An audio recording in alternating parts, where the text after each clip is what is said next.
જય સ્વામિનારાયણ. આજના દર્શન. જય ગણપતિ દાદા. જય કષ્ટભંજન દેવ. Good morning. જય સ્વામિનારાયણ. જય સિયારામ. જય શ્રી કૃષ્ણ. જય માતાજી. ઓમ નમઃ શિવાય. સિદ્ધેશ્વર મહાદેવની. આજે આપણે બનાવશું સરગવાનું શાક. તૈયાર કાપીને કરી દીધો છે, કટિંગ કરી રેડી રાખ્યો છે. હવે એમાં મસાલો બનાવ્યો છે, પલાળેલા પૌવા, પછી શેકેલો ચણાનો લોટ, મીઠું, હળદર, ધાણા જીરું, ગોળ અથવા ખાંડ, અને પછી આપણે એનો વઘાર કરીશું. આ છે ટમેટા અને લીમડો. સૌથી પહેલાં એનો વઘાર કરવાનો. અહીંયા તેલ મૂકી દીધું છે. હવે આપણે એનો વઘાર કરશું. રાઈ અને જીરાનો વઘાર થઈ ગયો છે. હવે આપણે એમાં ટમેટા નાખીશું. તો કે સરગવાનું શાક તો જ્યારે સિઝનમાં આવે એટલે 2 દિવસે ને 2 દિવસે બનાવવાનું જ હોય, અને બાફીને પણ ખાઈએ એટલે હેલ્થ માટે પણ સારો છે.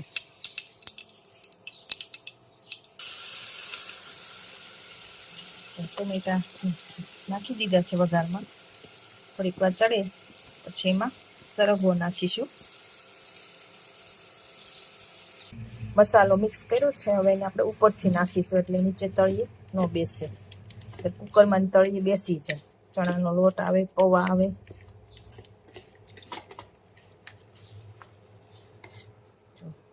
આવી રીતે ઉપર નાખી દેવાનું. પછી પાણી સાઈડમાં નાખવાનું. એટલે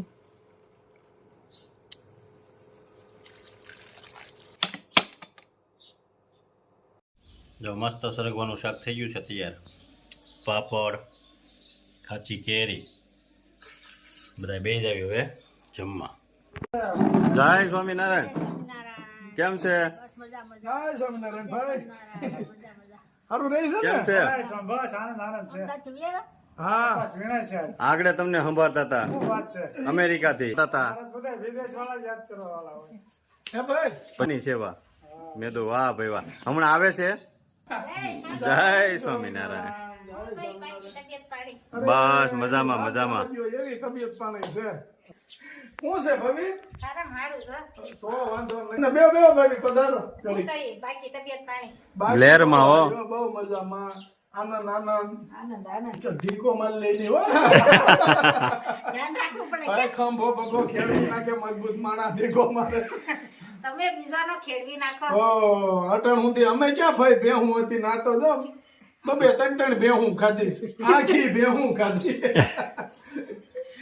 ભૂવા હતા તો ભૂવા હવારમાં લાઈન વયા જાય. 18 જણા ઘરમાં એકલા ક્યાંથી ખાય? તૈયાર છે. બસ આનંદ.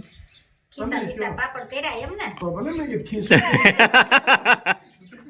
બીજું કઈ નથી. આમાં કાગળિયા જ હોય. કાગળિયા છે, એમાં થોડો પાપડ સામે. મેં પાપડ નું તમે પછી બોલ્યા મને એમ કે ખિસ્સા બીસા આખા પીડા છે એમ બોલ છે. મેં કીધું કઈ પરસાદી નું ભૂલાઈ નથી ગયું ને અમને એમ. એટલે હજી વાર છે પરસાદી. તી પેલા આવી જાય. આવી જાય પરસાદી. હું કઈ બાકી બસ આનંદ તમે ગયો.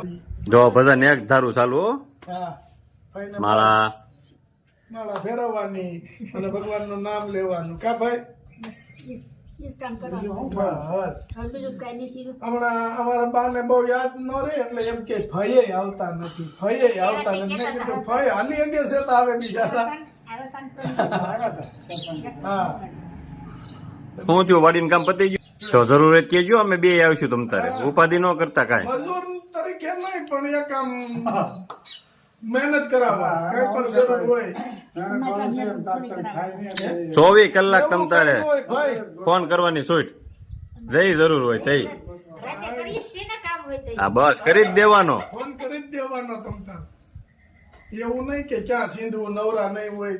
અમે એકાદો ગમે એ રીતે નવરાઈ લઈને તમારું કામ થઈ જવું જોઈએ. બધાયનું થવું જોઈએ. અમારે કામ હોય તો પાછા અમે નથી સીંધી દેતા અરુણભાઈ. અમારે તો ઘણું લે એવું કાંઈક કામ હોય તો અમારે તો ભારે હોય. ભારે અમારે હાલે. ખેડૂત દીકરા છે ઈ ભારે કામ નડે ભાઈ. તડકાનું કાંઈ ઘણું વીણા એમ છે પછી કામ થાય. કાંઈ વાંધો નહીં. જઈ જરૂર હોય તઈ 24 કલાક હાજર. 108 ની જેમ. એમાં કઈ ઉપાધિ નહીં. હા આવજો. જય આવજો, સ્વામિનારાયણ. જય સ્વામિનારાયણ ભાભી. બેહો આવજો. જય સ્વામિનારાયણ. જય સ્વામિનારાયણ. આજે યુકે નું પાર્સલ કરવાનું છે અને યામિની બેન નું, યામિનીબેન પટેલ. યામિનીબેન પટેલ, એના પાર્સલ આપણે ઘણા બધા હોય છે. વર્ષમાં ઓછામાં ઓછા 15 થી 17 પાર્સલ હોય છે અને એ બધા મોટા પાર્સલ 50 કિલોના પાર્સલ યામિનીબેન ના હોય છે. એમાં આ બધો મરી મસાલો છે, તમામ લોટ છે, ઘઉંનો, ચણાનો. પછી બેન કે અહીંયા સાકર ઓલી આખી આવે ને એ નથી મળતી, તો તમે ક્યાંયથી લઈને મને મોકલશો તો આવું મોટું પાર્સલ જતું હોય તો બિચારાને વહી જાય ને, એટલે એના માટે સાકર લઈ આવ્યા છે સ્પેશિયલ. કે બેન સાકર મને એ પૂછતા હતા હું યુઝ માં કરાય સાકર, તો સાકર તો ઘણા બધા યુઝમાં થાય. તમે સુગરની જગ્યાએ કે ખાંડની જગ્યાએ તમે સાકરનો યુઝ કરી શકો. એટલે સાકર માં ઓલામાં સુગરમાં શું હોય છે કે કેમિકલ હોય છે અને આમાં એટલું બધું કેમિકલ હોતું નથી. આખી સાકર કહેવાય ને, એટલે આમાં કેમિકલ નથી હોતું. એટલે સાકરનો યુઝ તો ગમે ત્યાં થાય. તો યામિની બેન નું પાર્સલ છે. યામિની બેન, તમારું પાર્સલ કરીએ છીએ. આજે નીકળશે સાંજે, કાલે સુરત થી નીકળશે અને પછી 7 દિવસમાં તમને મળી જશે. આનું આગલું પાર્સલ બેન ને મળી ગયું. એની માટે ઓલું માટીનું વાંચન મેં કીધું હતું, બહુ ખુશ થઈ ગયા. તો એ કે હવે દહીંની મટકી ને એવું હોય તમારે કંઈક મેકવાનું છે. મેં કીધું દહીંની મટકીમાં જો એવી રીતે હરખું પેકિંગ કરી, પણ આમાં વજન વાળું પાર્સલ છે એટલે આમાં દહીંનું મટકીનું સેટિંગ નહીં થાય. આવતા પાર્સલમાં જો કેટલું બધું છે. યામિની હાલો 2 હળદર, પછી આ જો ઘી, પછી આ બાટલામાં પેક કર્યું છે. હા, કારણ કે આમ નથી જવા દેતા, 1 કિલો જ જવા દેતા. 3 કિલો ઘી યામિની બેન નું, હા, આપણું ગીર ગાય નું સ્પેશિયલ. ઓલા ડબલા શું થાય, આમ હલે એટલે ઓલું થાય, હલે અને દબાય તો ખુલી જાય એવો પ્રશ્ન આવે છે, એટલા માટે. હાલો તો ચાલુ કરી દઈ. 2 કિલો હળદર, 2 કિલો હળદર. સ્ટાર્ટ હલ્દી થી થાય અને હારા મોળા પ્રસંગમાં બધી હલ્દી પેલી હોય. સ્ટાર્ટ હળદર. 2 કિલો મરચું પાવડર, રનિંગ મરચું પાવડર 2 કિલો. મરચું powder 3 kilo Kashmiri, 3 kilo Kashmiri મરચું, 3 કિલો કાશ્મીરી. 2 કિલો આખું જીરું, 2 કિલો આખું જીરું.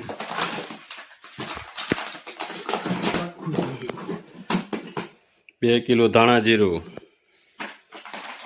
2 કિલો ધાણા જીરું. 1 કિલો રાઈ, અડદના પાપડ અને હાકર. અડદના પાપડ આ બોક્સમાં એટલું જાહે. હા, જો જુવારની ધાણી, પછી આખી ધાણી અને આ કાશ્મીરી મરચું આખું, હા જો આપણે દળાવ્યું ઈ, અને આ ઘી. હવે અજમા, એના 3 કિલો અજમા. ઘઉંનો લોટ 3 કિલો.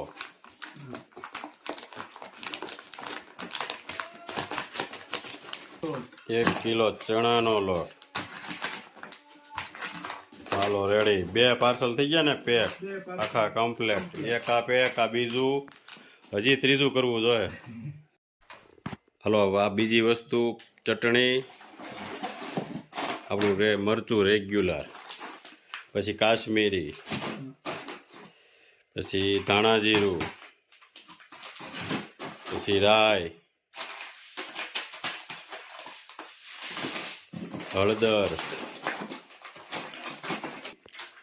દીકરી યામિના બેન ની દીકરીનું છે ને, હળદર, પછી આ જીરું, અને પછી આ અજમા. હાલો એનું 3 પાર્સલ એને મોકલવાના છે. હાલો ગઈ સાલ યામિની બેને એની અહીંયા આ બેબલીના મેરેજ હતા, એની દીકરીના. આ એનું પાર્સલ છે.